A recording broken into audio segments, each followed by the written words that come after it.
If you'd like to share any joys, concerns, or sorrows with our senior leadership team and the pastoral care community, please fill out the blue WES Cares form that you can find on the welcome table in the lobby. You can fold it and either place it in our collection basket or hand it to the greeters or pass it directly to Casey.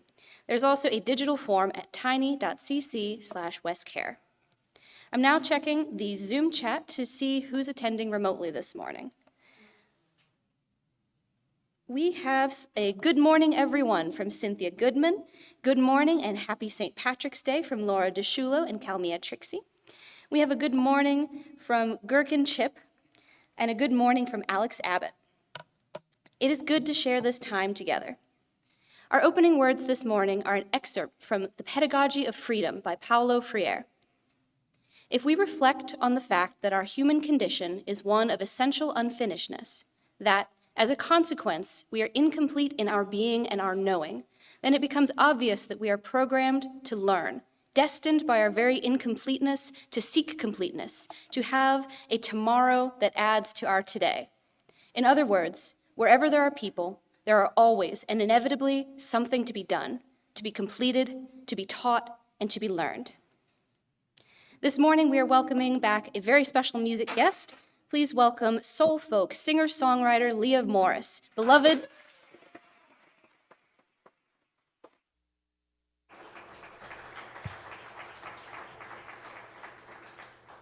Thank you.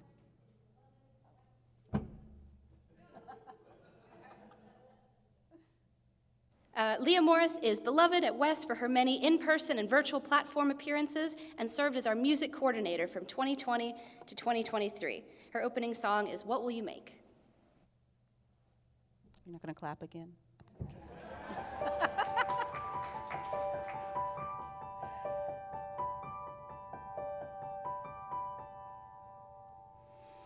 At the start of any given day, there is mystery available. There's a game waiting for an open heart to say yes. Here I am, I'll play. And if we're smart, we'll listen to the way, and all the misery that held us down, we'll let it fade.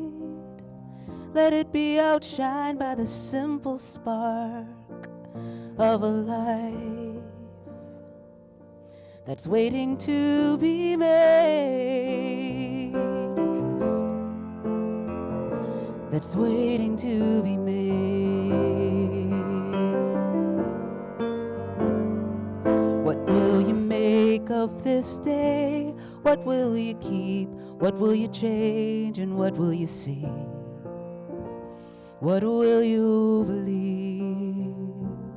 What will you make of your dreams? Will you keep sleeping, or will you awaken and decide what you will make?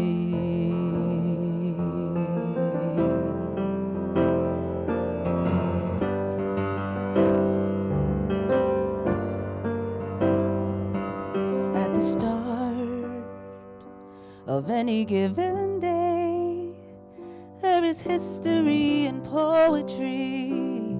There is a play, but you're not in the audience. You are the star. So get out there and say, what do you will make? What will you make of this day? What will you keep? What will you change? And what will you see? What will you believe? What will you make of your dreams? Will you keep sleeping, or will you awaken and decide just what you will make of this day? What will you keep? What will you change? And what will you see? What will you believe?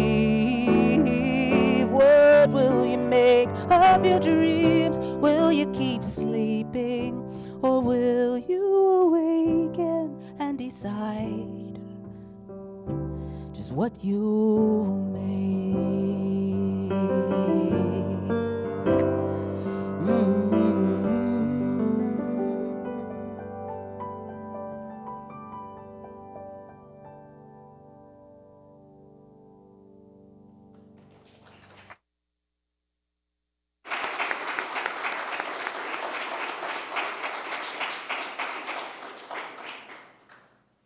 Thank you, Leah. Every week, we read our statement of purpose as a reminder of our shared values.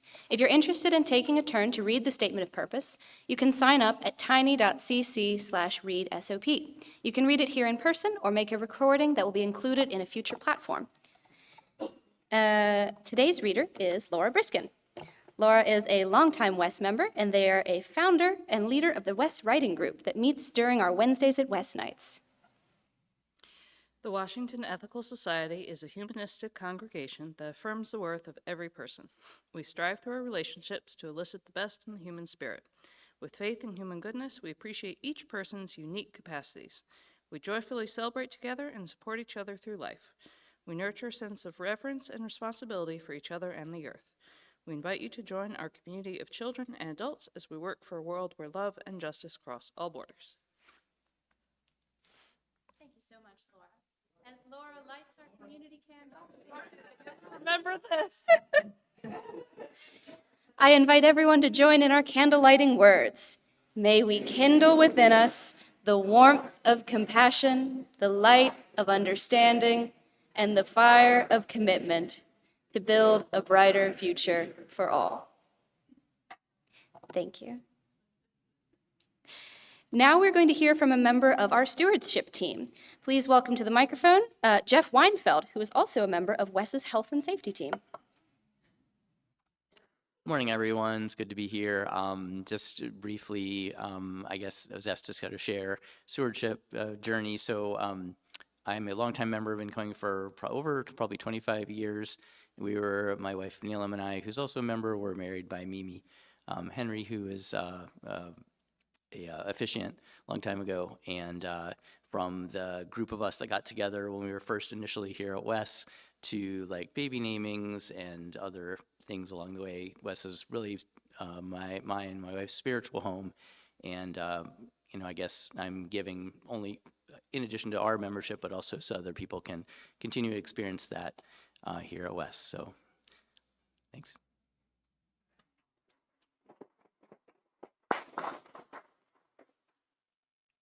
Thank you, Jeff. Now let us enter into the centering time of our platform. Each week, we ring this chime in solidarity with people around the world. Today, I'm particularly mindful of people who feel overwhelmed and paralyzed by climate grief. As we listen to the chime, let us remember our connection to each other and to the world around us.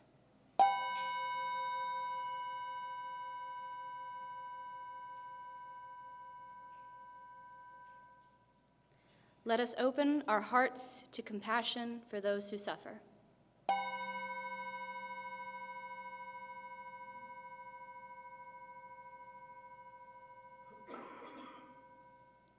And let us commit ourselves to the work that calls for our love.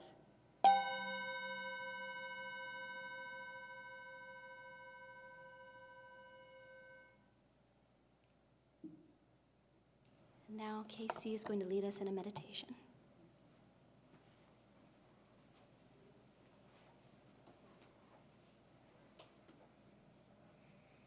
To start our meditation today, I'm going to ask you to do something that might feel a little silly. We're going to do some deep breathing, but I'm going to tell you first how I want you to approach the deep breathing. So we're going to take our breaths in through our nose, and you're going to kind of like try to chew the air in with your nose, like really sniff it in there. And then when you let it out at first, you're going to try to sound like a horse. Okay? So we're gonna, can we do that? We'd be silly together? Cool, okay, let's do it. We're breathing in And now we're a horse. Let's do that again. That's good. And a horse. Okay. Now let's do a more traditional deep breath in and hold.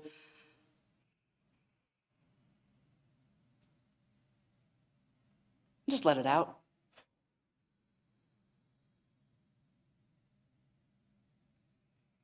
And another deep breath in and hold. And this one, go ahead and just sigh it out. Just sounds like we could use another one of those. Deep breath in. Sigh it out.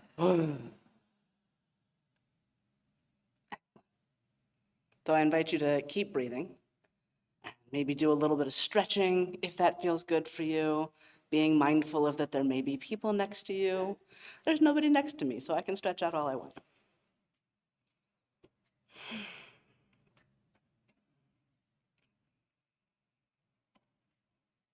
And as you're feeling maybe a little looser from getting to pretend to be a horse and getting to sigh, why don't you just take a moment and think about times when you have felt really connected in a community. If you've been here for a while, I hope that you can find a memory of this place and these people.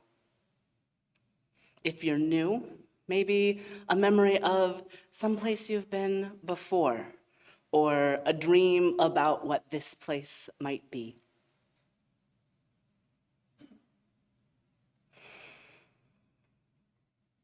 And we're just going to keep breathing and remembering and breathing and dreaming. And we'll do that in silence and continue in the music that follows.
I'm listening. I am listening.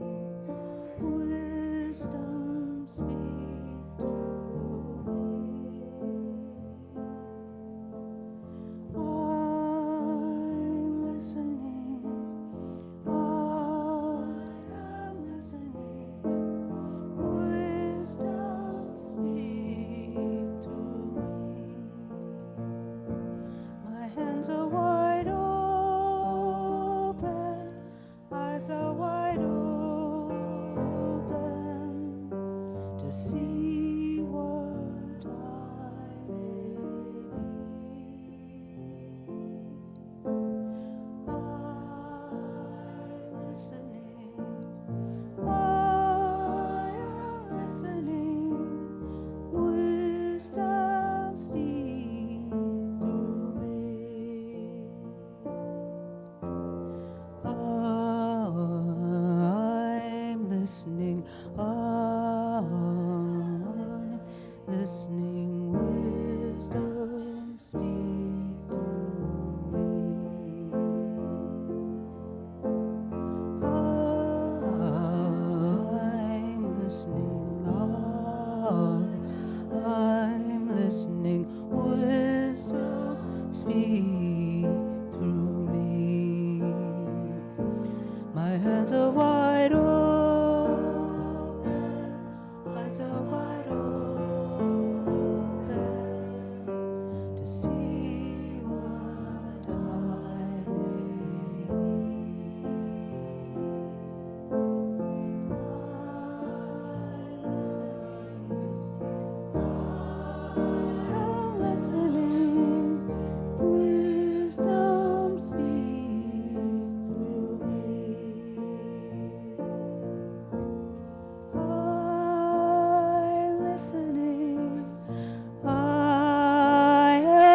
listening. Wisdom, speak to me. I'm listening.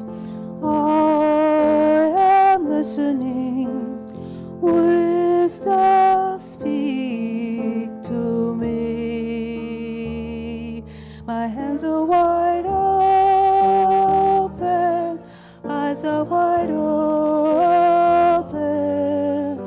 to see what I may be. I'm listening. I am listening. Wisdom, speak through me. We're going to sing once more. Please sing with us. I'm listening. I am listening. Wisdom, speak to me. I'm listening. I am listening. Wisdom, speak to me. My hands are wide open, eyes are wide open to see what I may be. I'm listening. I am listening. Wisdom, speak through me.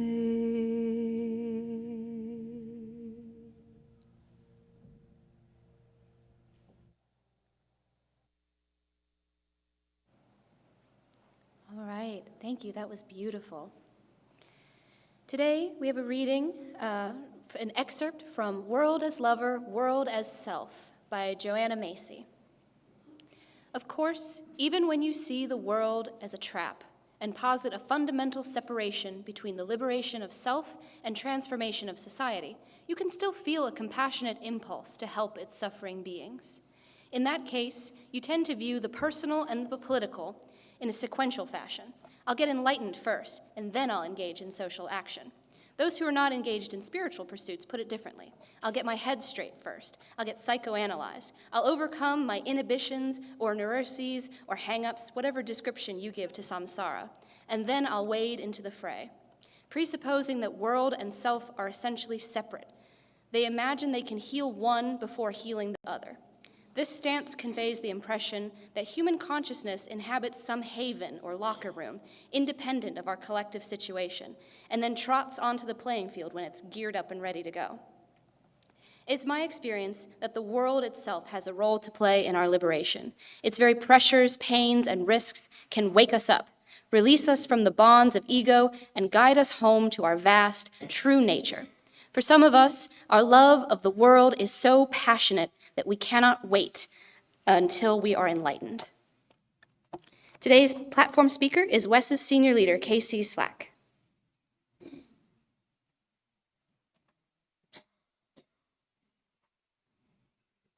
Thank you, Amy.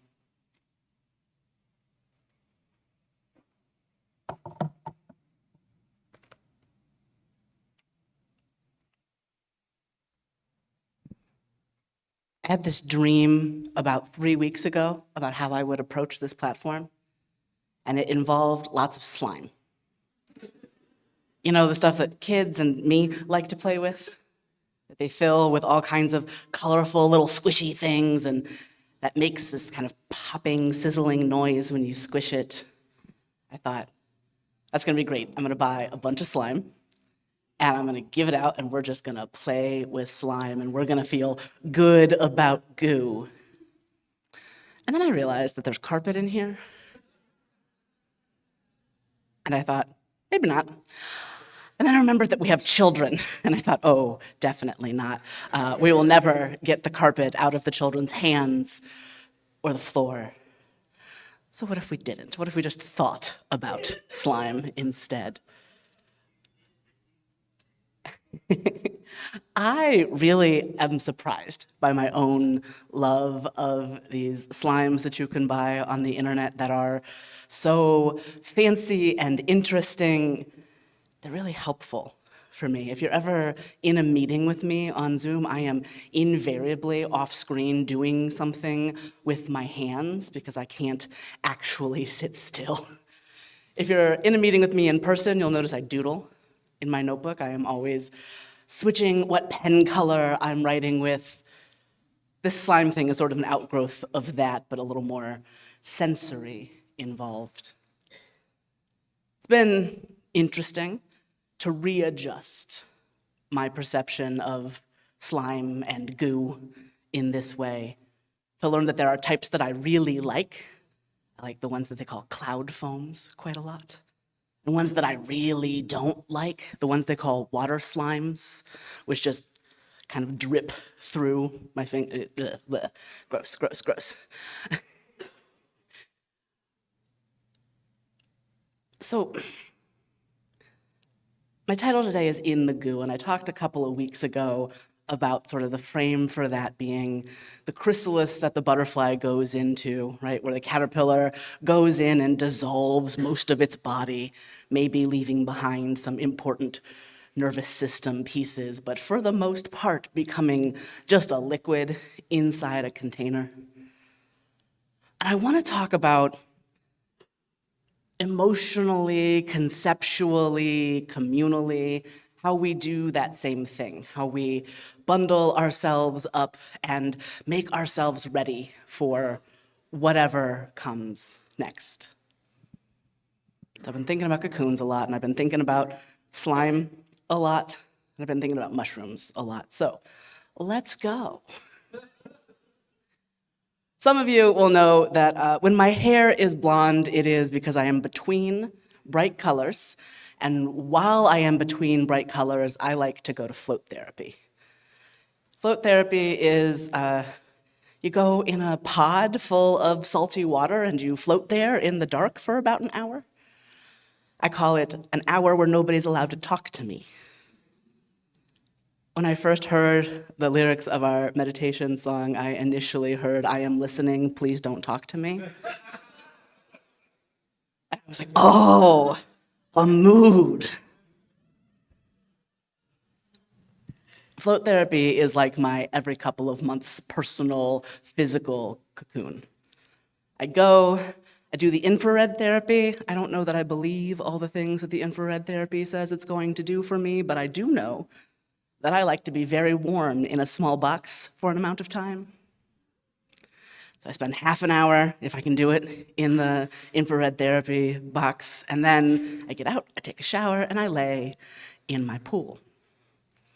And at first, it is the hardest thing on the planet. That's obviously an exaggeration, but incredibly difficult for my brain to be like, okay, now we're gonna get no input. I am, like many people of my generation, sort of a constant intaker of media and ideas. If I'm not listening to music or watching a TikTok, I'm actively talking to somebody. I'm gesturing at Caitlin because boy, do I yap. And boy, does this human put up with the constant yapping. But also, often enough, I'm talking to y'all. I'm in a meeting most nights every week. I have periods of my month where I have one night with the WES board meeting and the next night with the board meeting for the abortion clinic that I used to work at, which I am now on the board of. Sometimes I have an NLC, which is the AEU National Leaders Council meeting for several hours one day. And then the next day, I have a KUMA, which is the Regional UU Ministers Association group meeting for several hours a day. I spend a lot of time listening and talking and listening and talking, and so when I lay down in this pool, and there is no input. There's no music playing, there's no lights on. The water temperature is designed to make it so you forget where your body starts and the water ends, and vice versa. And so I lay there, and every thought I have had in the last 2 months to 20 years bounces around in my head. I start planning things. Shut up, Casey. Planning things. Shut up, Casey. Planning things. Shut up. Don't tell yourself to shut up. That's not nice. I shouldn't do that. But eventually, my brain chills out. It has bounced around for long enough to say, you know what, maybe we can just rest here. Sometimes I actually fall asleep, floating in a small pool of very salty water. It never feels wise once I've woken up, but at the time it's great. Sometimes I just get to feel connected in a way that's hard to do when life is so much about making decisions or having an answer or figuring out how to fix the thing that you did wrong. So one, I want to commend to you float therapy. If that's a thing that is economically accessible and would not drive your brain absolutely up a wall, give it a try. It can be pretty nice. But that doesn't have to be your cocoon. That's my cocoon. But maybe you should have one. So take a second and think about something in your life that lets you feel like you have a break, like a real break, like time to listen because nobody is talking to you. Time to let wisdom speak into your life because the rest of it is quiet enough that you can hear.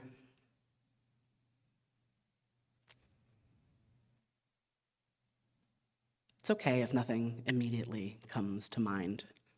I just want you to think about that. That if you're going to grow and change, and I hope you are going to do those things, you're going to need some space where you get to just be with yourself. Being with yourself can be incredibly challenging. I did not used to like myself enough to leave myself alone in a room for an hour with no input. I used to keep myself busy to avoid having to pay attention to me. Other people, way easier to pay attention to than me, for me. It's kind of like I love being on a stage because I'm good at this. I'm starting to dance. I grew up dancing, right? I've been on a stage in some capacity or another since I was 3. This place is comfortable for me because I can show you what I want you to see of me. I can do one-on-one conversations and up to about 3 to 5 people and feel like I can still say, okay, I'm giving out the pieces of who I am that I want to give out. But by myself or with a group of like 10 people, if I don't have a role, that is impossible for me and used to be much worse. By myself, difficult because I did not like myself enough to want to hear what I had to say. I didn't value myself enough to take the voice in my mind that says, hey, do you want to maybe take care of yourself a little bit? Didn't want to hear that. Didn't think I deserved it. Maybe you have something in your brain that tells you that you don't deserve to be taken care of. That something is wrong. Full stop. No need for other words, but I will say them. The thing in your brain that says that you are not worthy of care is a liar.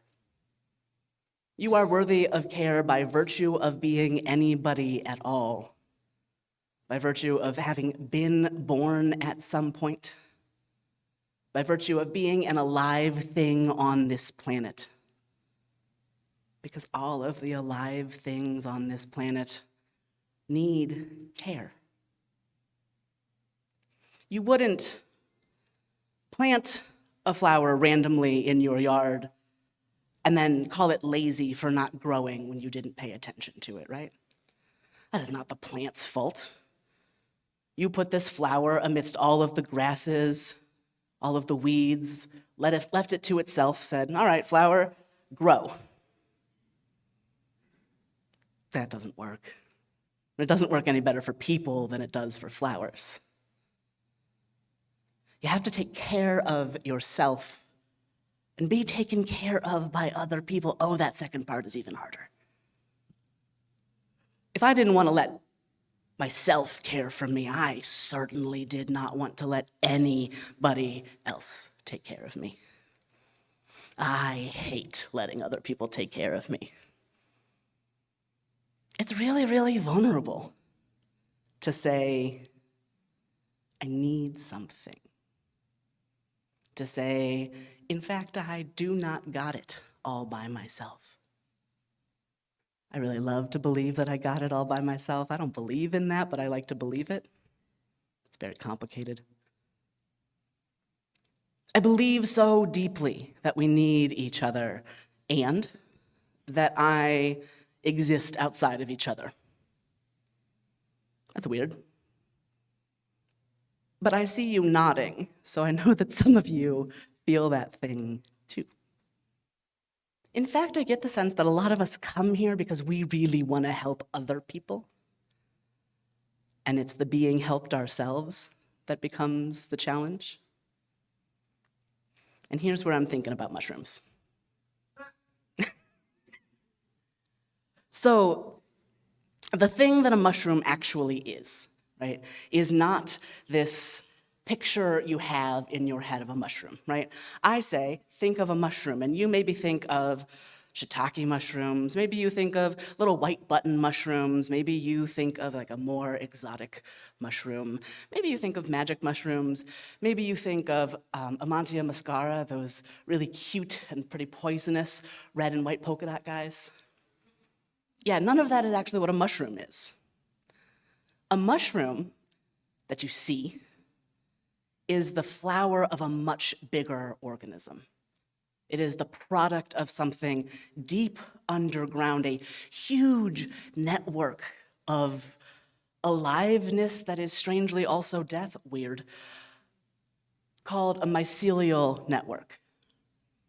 The mycelial network is underground. It is communicating between the various mushrooms that you might see, but also interfacing with the trees and all of the other plants around. The mycelial network is remarkable. Mushrooms, as in mycelia and their fruits, can clean toxins out of the ground. Heavy metals, pesticides, even clean up some plastics, can clean crude oil and even radiation. Now, you don't want to eat the mushrooms that have done that. That's a bad idea. But if a mushroom has absorbed heavy metals from the ground, those heavy metals are much easier to get out of the ecosystem. If it's absorbed radiation out of the ground, it's much easier to get that radiation out of the ground. But none of those things can do any of that on their own, right? The network gets the poison out, not an individual mushroom. The network creates fertile soil that things can grow in, right? Because mushrooms digest dead stuff also. I've started thinking about the way that we're connected to each other and the way that we practice caring for each other and being in relationship with each other as sort of like what a mushroom does with the ground. Our connections with each other, when we do it well, not all the time, when we do it well, can digest the dead stuff and the toxins from our past. In clinical pastoral education, which is the training you take to be a chaplain if you're going to be actually certified as a chaplain, Texas. In clinical pastoral education, we talk about the pastoral relationship as one in which we are healing people through presence, where showing up and hearing a person tell their story gives space for them to have a new kind of relationship with somebody. Gives them space to heal from people who have been unwilling to listen to them about their illness. I learned this in the context of a hospital where everybody else is running from room to room, right? The doctor is there for 5 seconds. The nurse is in and out and in and out. And the social worker is there for maybe 10 minutes with a list.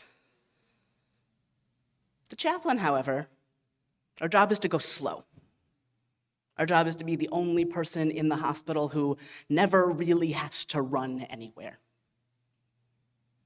To be the person who you get to spend time with and tell your whole story to and be believed because we are not checking against a diagnostic list. A diagnostic list that never fits the whole person. Did you hear they did a study recently about psychiatric disorders, about the DSM? And they took a study of folks and they said, here are the symptoms that cluster. And they compared that to what is in the DSM, and most DSM diagnoses disappear in the data. The clusters are actually different from what we thought they were. And we find that out if we listen before we put the category on someone.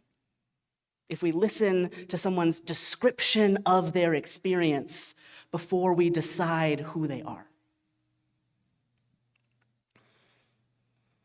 I had lunch with former WES senior leader Don Montagna on Monday, and it was fascinating in a number of ways. But one of the things that I learned from Don was about his focus on eliciting the best.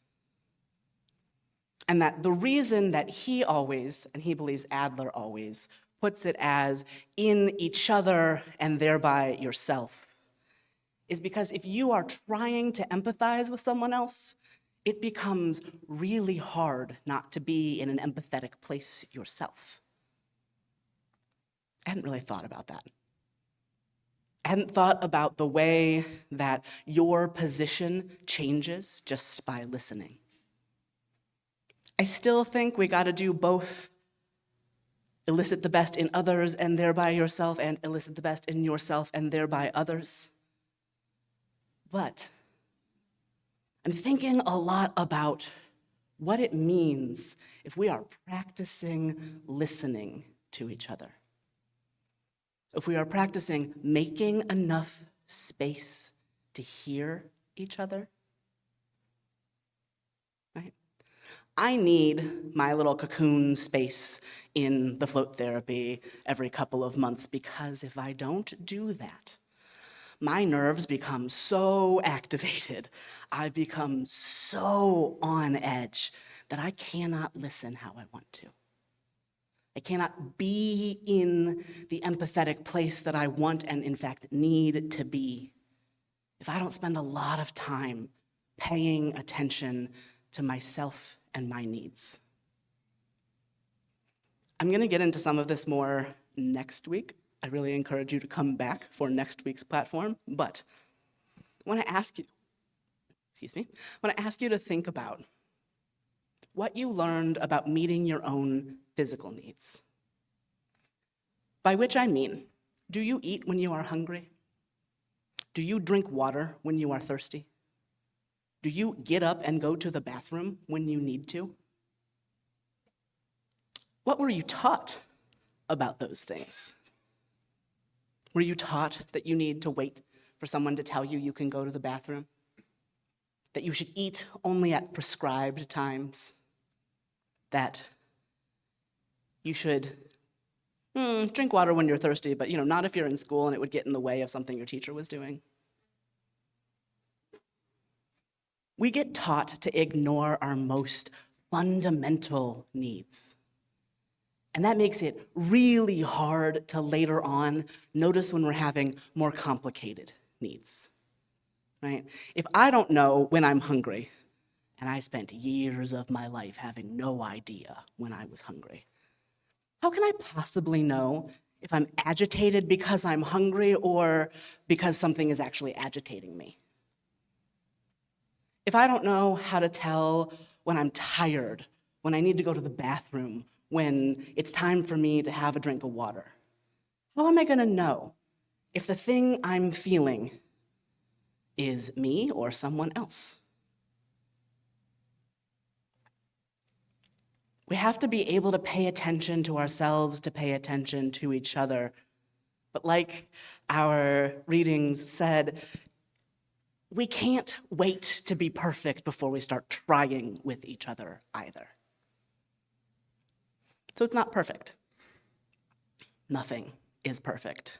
This is not perfect. I have not been perfect. You have not been perfect. And that is fine, actually. It doesn't mean we can't take the next step. It doesn't mean we have to beat up on ourselves for all the things that we did wrong, though that might be easy. What's better is empathy. Empathy for ourselves, empathy for each other, investment in empathy. A choice to take the next step, even though we don't necessarily know what's on the other side of that door. I'm so looking forward to our pledge brunch today, and I want us to think about this as an opportunity to invest in empathy, to invest in eliciting the best, to invest in care for each other and ourselves and the world around us. I've been very focused on here and inside today. But the world around us changes when we can care for each other, when we can focus on empathy. When we focus on empathy, when we focus on connection, it's really vulnerable, but it means we stand in solidarity with people instead of showing up to do charity at them.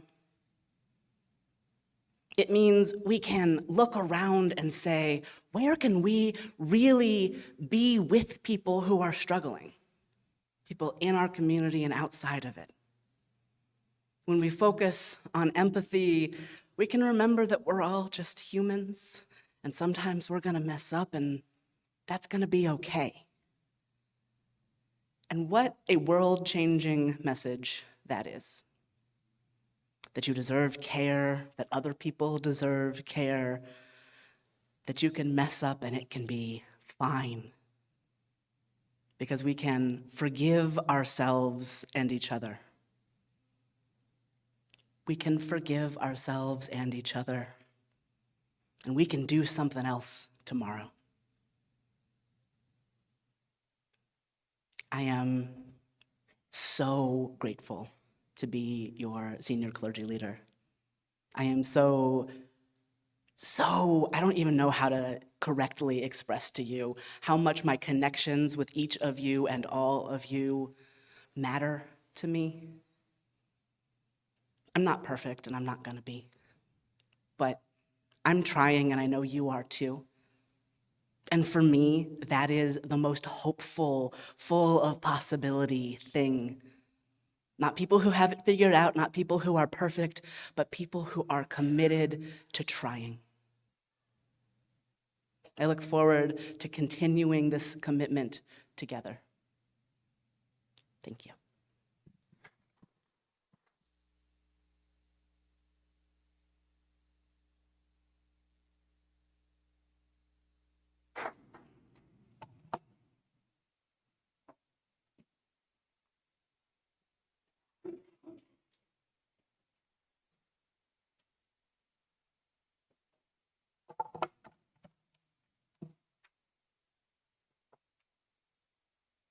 Thank you, Casey. In a few minutes, we will have our community sharing time, where you can write into the Zoom chat or share in person at the microphone what's resonated with you today in our platform. While we listen to today's musical response, you might prepare by reflecting on a personal experience or an activity at WES that the platform has brought to mind.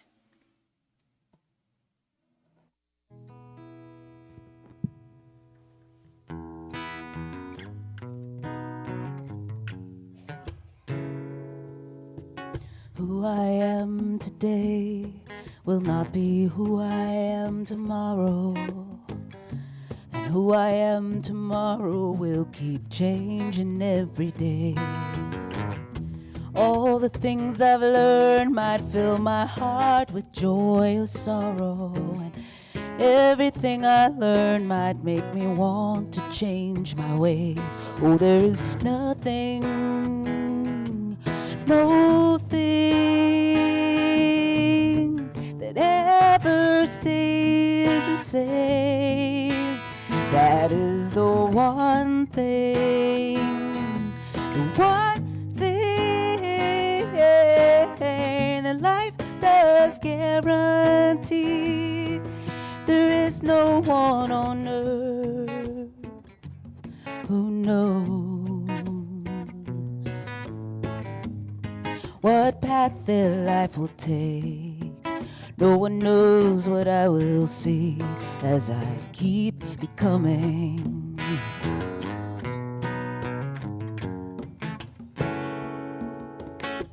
The family you were raised in does not dictate who you marry.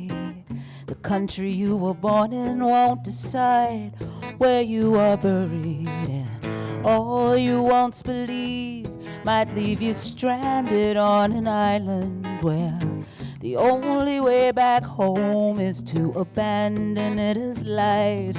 And there is nothing, nothing that ever stays the same.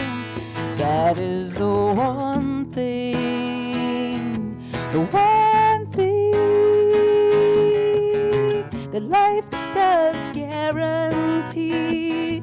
There is no one on earth who knows what path their life will take. No one knows what I will see as I keep becoming me, becoming me.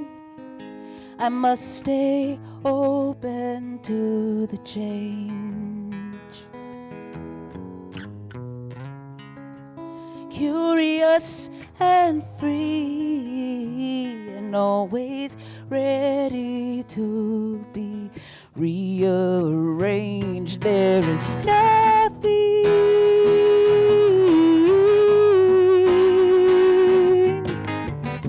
that ever stays the same. That is the one thing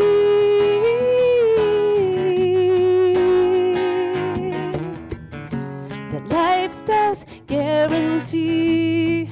There is no one on earth who knows what course their life will take, and no one knows what I will see as I keep becoming, as I keep becoming. I'm gonna keep becoming, gonna keep becoming.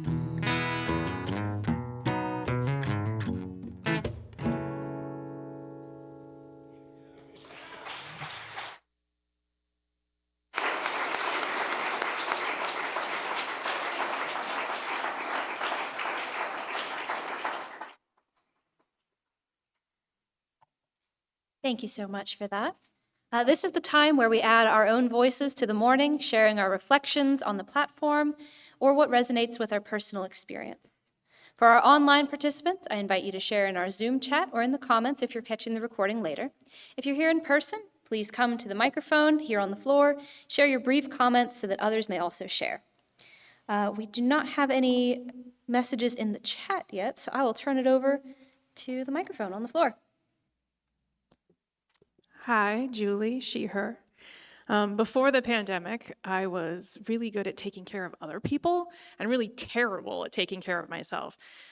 Since the pandemic, I've actually gotten really good at taking care of myself, thankfully, but still not very good at having other people take care of me. And so I'm sort of searching for that balance right now. And it's sort of made me not be at WES as much. I know a lot of people have been like, where have you been? Part of the taking care of me, unlike you, totally opposite you, I need a whole day with no one and just quiet and alone. And Sundays are the day that my husband and child are both gone. So I'm gonna try to figure out how to get connected with my network again. So I hope to see you all again soon.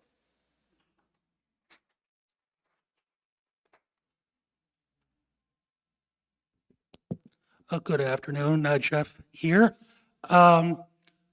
A few things, and I'll be as quick as I can. First, a resounding appreciation for Leah Morris and the wonderful job she did this morning.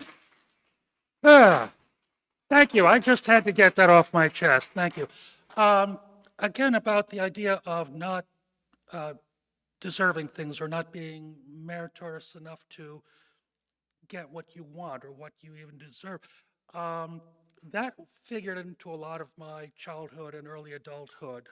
And I remember seeing this cartoon based on it was a takeoff of the children's book, The Character, The Little Engine That Could. Now, of all the vast array of children's literature, you know Jeff would pick The Little Engine That Could.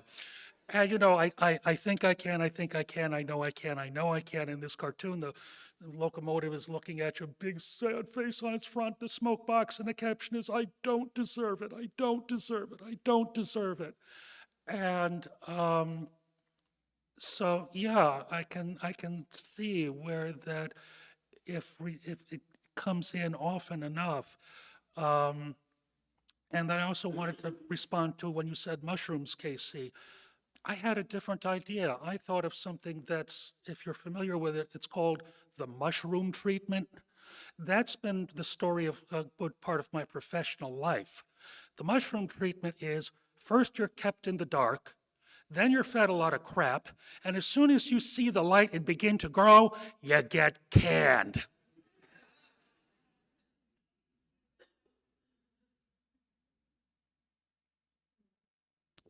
Hi, I'm Sue, she, her. Thank you, Casey, for a provocative talk and thinking a lot about something I have coming up where eliciting the best in others is going to be a real issue. But mainly I'm up here, and Jeff, you beat me to it, is I wanted to thank Leah for the purest, most perfect note I have heard in a long time. Thank you.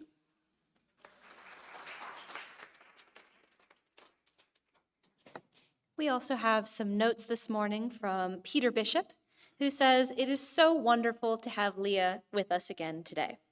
The similarity of Leah's songs today and the fundamental issue of our meditation period and Casey's platform is wonderful. This shows our appreciation for musical artistry and its relevance to support the ideas and feelings of our events." Cynthia Goodman shares, "So much resonated with me in this platform." Thank you, Casey.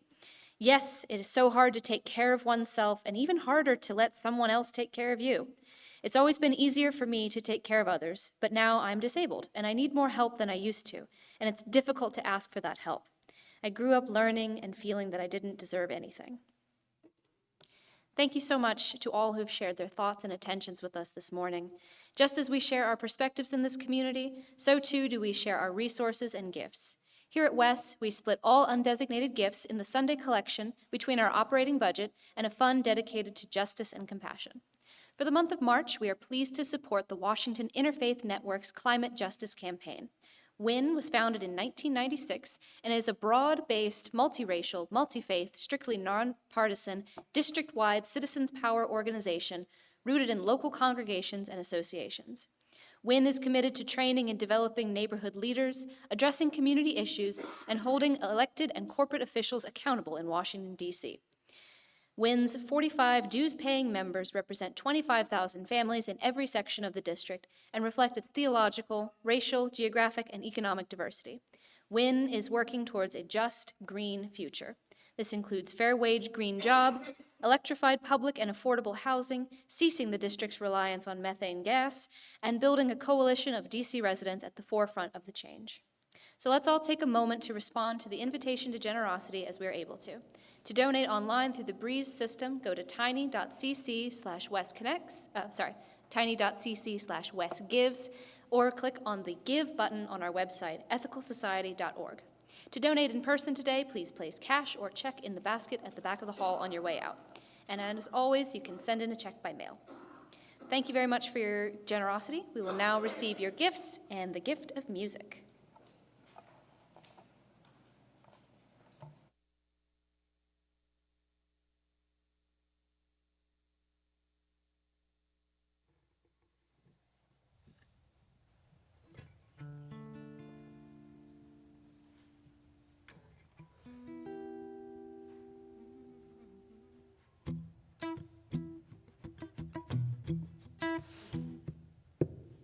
Honor the dark as you do the light.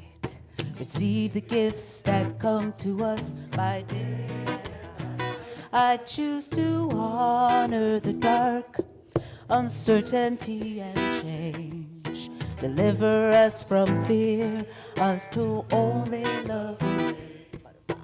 As the butterfly slips free from her dark cocoon, as the evening sky reveals the light of the moon. Sometimes fear surrounds us, sometimes there will be pain. Let the darkness heal you until only love remains. Honor the dark. Honor the dark. Honor the dark. Honor the dark. Honor the dark. To the dark. Honor the dark. I choose to honor the dark, uncertainty and change. Deliver us from fear until only love remains. As the butterfly slips free from her dark cocoon, as the evening sky reveals the light of the moon. Sometimes fear surrounds us, sometimes there will be pain. Let the darkness heal you until oh. Want to pick apart and sing with us? Honor the dark as you do the light. Receive the gifts that come to us by day and by night. I choose to honor the dark, uncertainty and change. Deliver us from fear until honor the dark.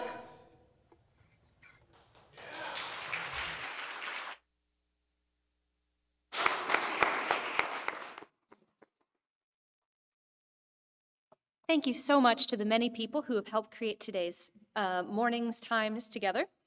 Today's platform speaker, Casey Slack, and I think we could give it up one more time for Leah Morris.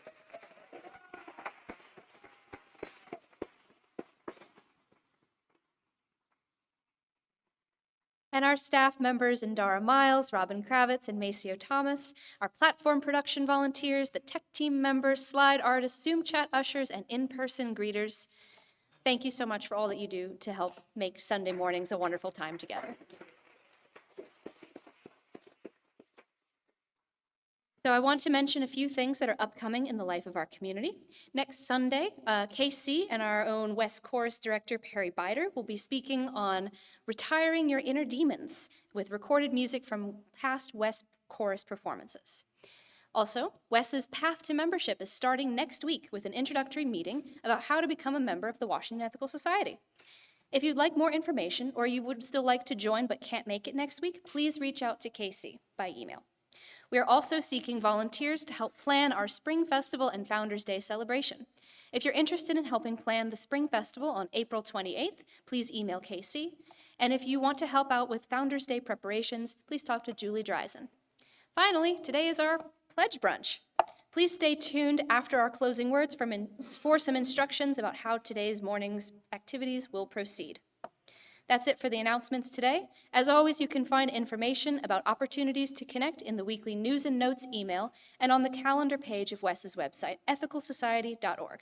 And again, if you are new to our community, please introduce yourself in person or via the connection form at tiny.cc/wesconnects or send us an email at wes@ethicalsociety.org. At the conclusion of platform, please join us for social hour, either here or on Zoom at tiny.cc/wescoffeehour. And I now invite you to join in our closing sing-along song and closing words.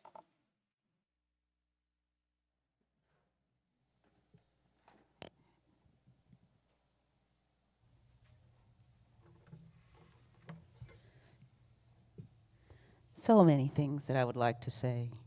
So many things. But I will say that I was so moved, Perry, when I walked into the room for the chorus rehearsal, and you said, "Welcome home." And I think you probably meant like this area, because this area is my home. I went to Springbrook High School. This is home, but it just felt so personal and so specific to the moment. And I appreciate you representing what I feel at WES in general. I do feel such a kinship and a homecoming feeling being with you all. I won't go into all the details of the last 4 years, but I appreciate the symbiosis and the continued connection that we've had despite geographical separation. So thank you all, and thank you, Casey, for your hospitality again this morning and for all you shared. So let's sing this song by Coco Love Alcorn, and I'm gonna do something that maybe isn't typical among you. I'm gonna invite you, if you're able and willing, to stand and sing this song together, because the energy is different when we stand and we let our bodies engage in the music. So it's an invitation. Accept, don't accept, be mad at me. Just feel what you feel and sing if you like.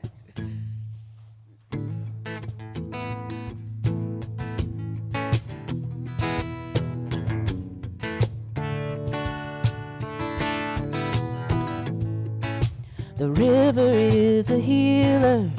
The river is a sage.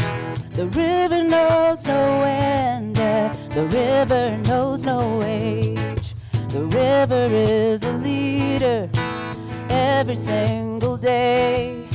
It's living in the moment, and it always finds a way. Water heal my body, water heal my soul. When I go down to the water, by the water I feel whole. The river calls me over, it's calling out my name. In the day and in the night, I hear that river all the same. It's calling me over, it's calling out my name. Oh, the river gathers tears just like a river gathers rain. Water heal my body, water heal my soul. When I go down to the water, by the water I feel whole. The river heal my body, water heal my soul. When I go down to the water, by the water I feel whole. The river is a traveler, it's always on the go. The river never worries if it's fast or if it's slow. River, won't you take me to where I want to go? And I will just relax and let life's sacred river flow. Water heal my body, water heal my soul. When I go down to the water, by the water I feel whole. Water heal my body, water heal my soul. When I go down to the water, by the water I feel whole. Water heal my body, water heal my soul.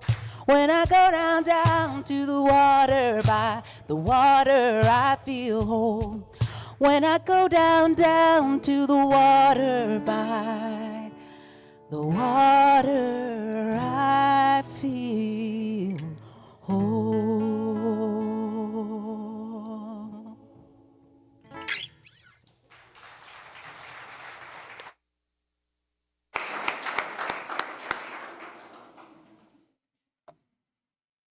Great. Thank you so much, everybody. Now for our closing words. Let us go into the week ahead with compassion, understanding, and commitment, working for climate justice and honoring growth and change within ourselves. Thank you all for joining today's platform, in person or remotely. We look forward to connecting with you again soon. So, now we're moving into the brunch segment of today's gathering. Please, if everyone could just move their chairs to the sides of the hall so that our volunteers can bring in the tables, and then head into the social hall and the lobby to pick up your packets. Please socialize and mingle while we get the hall set up, and we'll bring you back in when we're ready. Thanks, everyone.